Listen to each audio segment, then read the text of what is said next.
Gusto nyo ba mag-nature trip pero ayaw nyo nang maglakad ng malayo? Well, may isasuggest ako sa inyo, ang Puray Falls of Montalban, Rizal. Yes, tama ang narinig nyo, Puray Falls of Montalban, Rizal. Mas accessible na siya ngayon dahil nakakapasok na ang mga sasakyan. Kumbaga, kunting lakad na lang, andun na tayo agad sa falls. Napakagandang view, talagang solid na solid talaga ito mga mare. Napakagandang view at talaga namang ma-unwind ka pag nakita mo ang mga to. So para pumunta doon, nagmotor lang kami ng aking kaibigan. At kung may sasakyan ka naman, pwede ka rin mag-waze. Yung mga dadaanan natin ngayon ay same din ng mga dadaanan kung papunta tayo sa Mascap. May part lang na magkakahiwalay sila ng daan. Kung magmumotor ka naman at magbabike papunta dito, ingat-ingat lang dahil may mga bangin sa paligid. At mataas din ang lugar na to habang patagal ng patagal, paganda rin ng paganda ang view na aming nakita. At palamig din ng palamig ang hangin at sariwang-sariwa ito. Paborito din itong puntahan ng mga nagbomotor o hindi ka ng mga bikers. Tip lang, bago kayo pumunta dito, make sure lang na maayos ang ating sasakyan at magandang kondisyon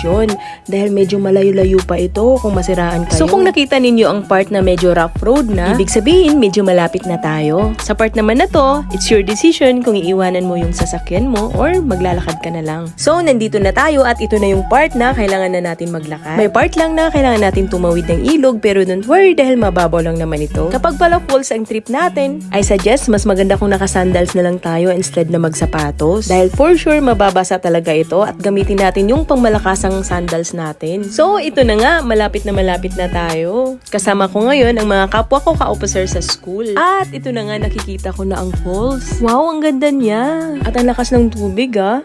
Sulit siya, grabe.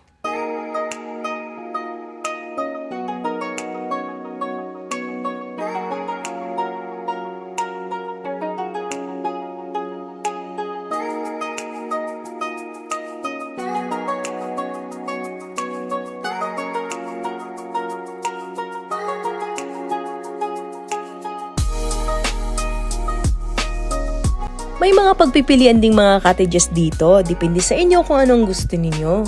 At this time naman, mas nilapitan namin ng falls pero ingat-ingat lang tayo dahil medyo madulas ang mga bato. So ito na nga ang Puray Falls. Sa wakas, nakita ko na rin siya. Actually, dati ko pa siya naririnig pero ngayon ko lang talaga siya nakita ng personal. At hindi naman niya ako binigo dahil talaga namang napakaganda nito. At sa likod naman na part na to ay merong mga nagda-dive. Pero syempre, dive at your own risk. At pwede mo rin puntahan ang mataas na part ng falls kung gusto mo makita ang ganito kagandang view. Pero ayun nga lang, medyo matirik lang ang daan papunta dito. Kaya dapat ingat-ingat lang talaga. At alam nyo ba, pag idiretso pa daw natin yan, ay may 3 layer pa ng falls doon pataas. Kaso nga lang, hindi na kami tumuloy. Dahil naramdaman namin na parang uulan na. Baka mahirapan kaming bumaba. So that's it mga mare, try nyo rin bisitahin na ang Puray Falls.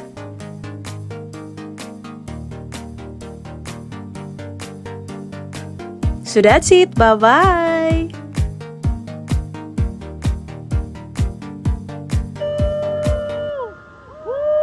Solid! Solid! Solid! Solid! Solid! Solid! Solid!